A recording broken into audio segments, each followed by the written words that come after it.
EVs are just not selling well. Well, hot diggity dog, it seems like the good old US of A is having problems in selling electric vehicles. That's okay, you can join most of the other countries in the world as well. Now, just before we start off, I'm going to say, I've driven some electric vehicles. I like electric vehicles. Do you know what other vehicles I like? Diesel vehicles, petrol vehicles, gas vehicles. In fact, there's not a lot of vehicles that I don't like. I think they're great to drive. I think many vehicles, if you buy them for the right reasons, you can have a great vehicle and a wonderful driving time. But let's not forget that the reason for a vehicle is to go from A to B and then hopefully back from B to A again. That's really what we need it for. Now, some vehicles are designed to also do a job as well. For example, they may carry a load from A to B, or they may tow a load from A to B.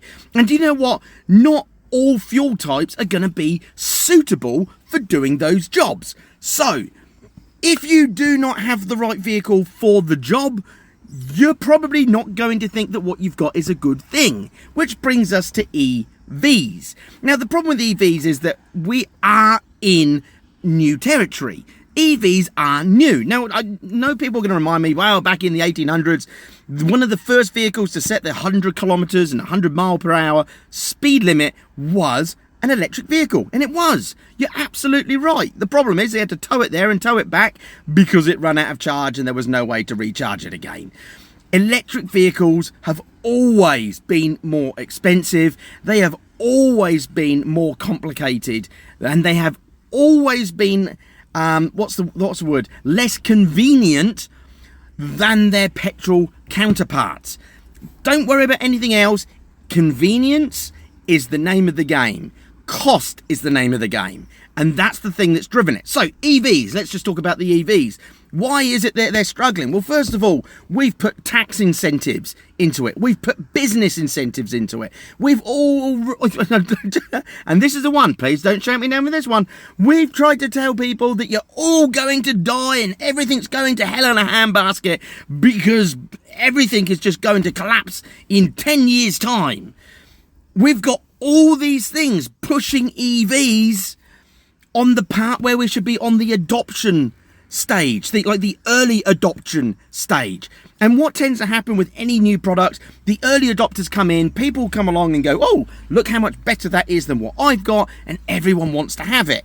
The problem is that we've interrupted that, because what we've done is we've gone, hey, we're going to pay lots of people a fair chunk of money, or we're going to incentivize them through reduced taxes or business taxes, or for a lot of people, hey, Hertz, we're going to buy 100,000 Teslas. Look how green we are. We've got all these disruptions going on, and what we've done is in this early adoption stage, it's looked like, look at this, look what EVs are doing. The problem is, I'm not sure we're going to get the next adoption. Toyota is saying that we might get to 30% of the market being electric vehicles. There's nothing wrong with that. That's perfectly fine. There's only something wrong with it if you're buying them for the green version and you think everyone else should pay twice the amount or 25% more for a vehicle of the ICE equivalent or an EV equivalent because you've done it. The thing is that that's not how everyone works. And for a lot of people, they don't have the money to do that. You know, that A to B, people want to go from A to B, do something fun because they've got the money to do it, and go from B to A again. They don't want a nice ornament sat on their front yard because they cannot go anywhere because they can't afford it because they've just spent it all on the EV. It's ridiculous.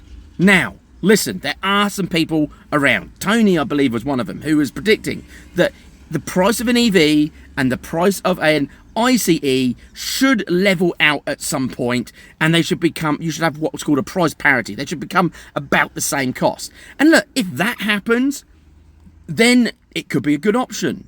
You could have a EV. People have run EV Leafs for a long time, and they've loved it. They think it's great. They've put up with the issues of having a very, very short range. It was about 190 kilometers, something like that, and then it gradually drops to like 90. And people still buy them and use them and think it's perfectly okay.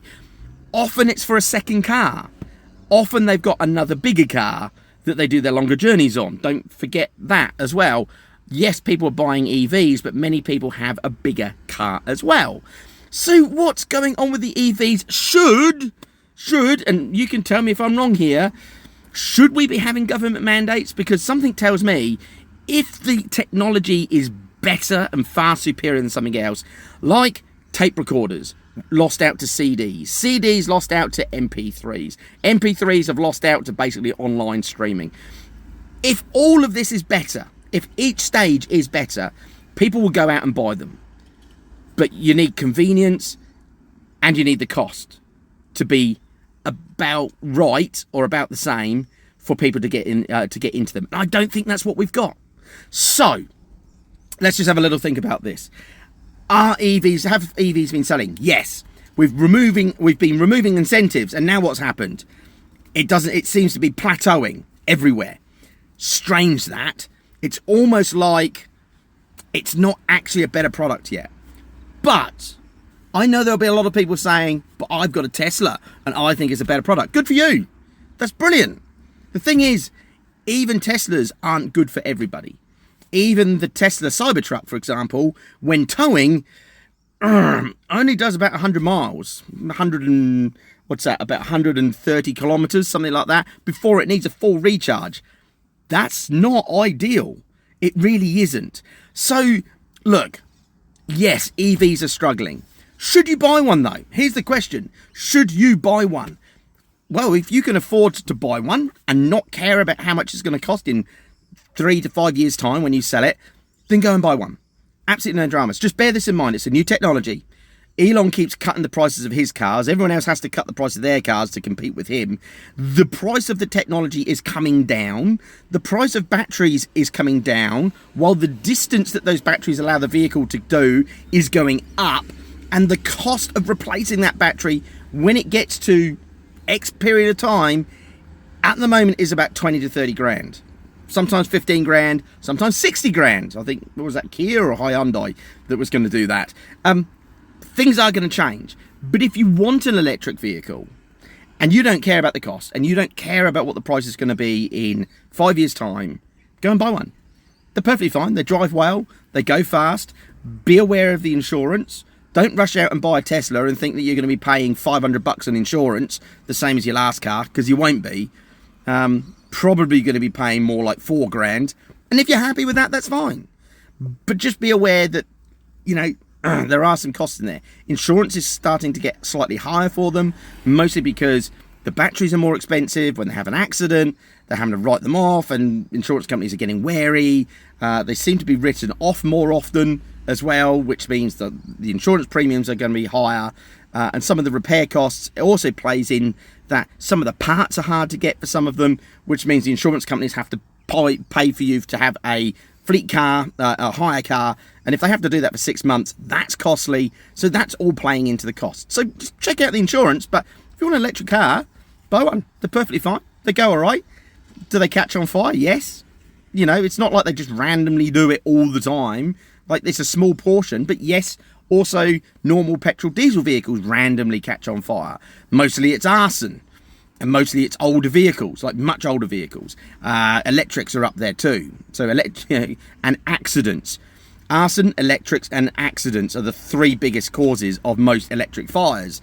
And often in old cars, but arson, often older cars, but not always. Electrics could be anything, but often older cars. Accidents, though, that could be anything, new or old. But anyway, there's my quick short hot take on electric vehicles. Of course they're coming down in price because the battery technology is getting better. People want to have the longest range battery. Insurance is a problem, so some of the running costs are higher. And look, everybody that could have an electric vehicle and park it on their driveway, and it has all the convenience, and it's a business, so they can have it on a business, and that made it. Most of those people have bought them now. The problem is it seems like the average person doesn't want to buy them, and I can see why. And that's okay. It's just that many governments want to force you to have them. That may be problematic. But anyway, at the moment, no surprise. But if you want to buy one, go ahead. No dramas at all. Catch you later. Happy hunting. I hope you find the car that you want. And if you want an inspection, happy to come and do an inspection on it. If you're in South Australia. Take it easy.